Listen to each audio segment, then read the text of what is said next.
Let's mic news wrap. Let's mic news wrap में अब सुनते हैं दिन भर की अहम खबरें सिर्फ 10 मिनट में।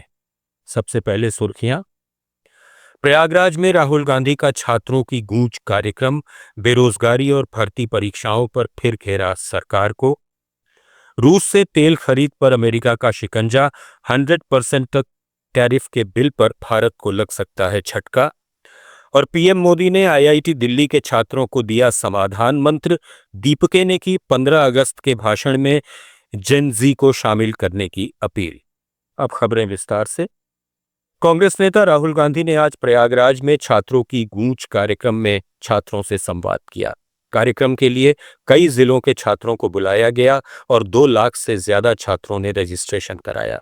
कार्यक्रम में बेरोजगारी, नीट पेपर लीक, भर्ती परीक्षाओं में गड़बड़ी और छात्रों पर लाठीचार्ज जैसे मुद्दे उठाए गए।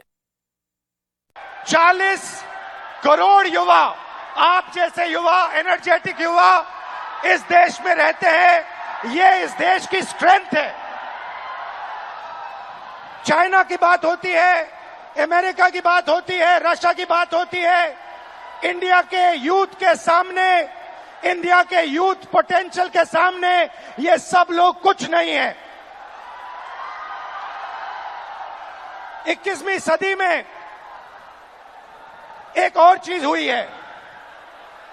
21वीं सदी में अगर देश प्रगति करता है तो 2 चीजों के बल पे करता है।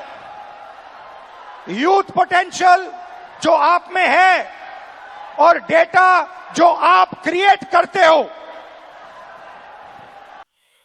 इससे पहले एयरपोर्ट से राहुल गांधी सीधे स्वराज भवन पहुंचे, जहां उन्होंने पार्टी नेताओं से मुलाकात की। स्वराज भवन वही जगह है जहां पूर्व प्रधानमंत्री इंदिरा गांधी का जन्म हुआ था और अब ये संग्रहालय है। केंद्रीय संसदीय कार्य मंत्री किरेन रिजिजू ने राहुल गांधी के एक वीडियो को रीपोस्ट करते हुए कांग्रेस पर तंज कसा और कहा कि ये कांग्रेस की ओर से एक सकारात्मक संदेश लगता है। रिजिजू ने कहा कि महिलाओं के प्रति राहुल गांधी की सोच में बदलाव दिखाई दे रहा है और उम्मीद है कि कांग्रेस महिला आरक्षण विधेयक का बिना किसी शर्त समर्थन करेगी। दरअसल राहुल गांधी ने एक वीडियो में महिलाओं के अधिकार और उनकी आज़ादी की बात करते हुए कहा कि भारत की महिलाओं की ऊर्जा दबी हुई है और उन्हें खुद को अभिव्यक्त करने या अपनी कल्पना को उड़ान देने की पूरी आज़ादी नहीं है। कोई भी देश तब तक सफल नहीं हो सकता जब तक उसकी महिलाएं खुद को पूरी तरह व्यक्त नहीं कर पाएं। The energy of India's women is trapped, is not allowed to express itself, is not allowed to imagine. And to me, no country can be successful if the women in that country are not expressing themselves, right? And I think a lot of my politics and a lot of Rahul Gandhi के E20 वाले video को लेकर कांग्रेस नेता सुप्रिया श्रीनेत ने कहा कि राहुल गांधी का video BJP के नेताओं को लगातार प्रतिक्रिया देने पर मजबूर कर रहा है। बीजेपी ने जिस मुद्दे को लेकर राहुल गांधी पर हमला करने की कोशिश की, उसी मुद्दे को अब कांग्रेस जनता के बीच बड़े सवाल के तौर पर उठाएगी। Rahul Gandhi is a legend. His 52-second video has the entire BJP and the entire ecosystem jump up and down and scream E20, E20, E20. By pointing out his E20 compliant car, you've actually walked straight into the trap that was laid for you. Thank you for the outrage and thank you for spreading the message that he wanted to about E20. But you've actually played along exactly as it was planned. But get ready for a massive assault against E20 in the गौरतलब है कि राहुल गांधी ने E20 नीति पर सवाल उठाते हुए आरोप लगाया था कि इससे वाहन मालिकों को आर्थिक नुकसान हो रहा है और इस पूरे मामले में भ्रष्टाचार हुआ है। ये E20 का जो मामला है, ये बहुत बड़ा इशू है। नॉर्मली हम कहते हैं कि दाल में कुछ काला है, मगर ये दाल ही काली है। Brothers and sisters, this is a matter of sequencing. In any campaign, we have to decide the sequence of affairs. Our problem right now is that there is so much corruption that there's a huge line in what we have to sequence. Don't worry, this issue, we're going to take it up in a massive way, because this is destroying people's cars, destroying people's scooters, destroying people's lives, and literally is stealing directly from them. Congress के राष्ट्रीय अध्यक्ष मल्लिकार्जुन खड़गे ने फिर कहा है कि आज़ादी की लड़ाई में भाजपा और आरएसएस की कोई भूमिका नहीं थी। उत्तराखंड में हल्द्वानी के रामलीला मैदान में सार्वजनिक रैली को संबोधित करते हुए उन्होंने सवाल किया कि आरएसएस या भाजपा का कौन सा व्यक्ति देश की आज़ादी के लिए जेल गया था। अगर कोई गया भी होगा तो वो कांग्रेस से जुड़ा व्यक्ति रहा होगा। ये बीजेपी और आरएसएस देश के लिए कुछ नहीं किया, आजादी के लिए कुछ नहीं किया। मेरे को बताओ, कोई आरएसएस का आदमी देश के आजादी के लिए जेल में गया है? आपके पास कोई बीजेपी के चेले गए हैं? अगर गए भी है तो वो लोग ऐसे होंगे जो कांग्रेस में रह के उधर भाग गए होंगे, लेकिन असल बीजेपी का आदमी कोई भी इस मूवमेंट में हिस्सा नहीं लिया।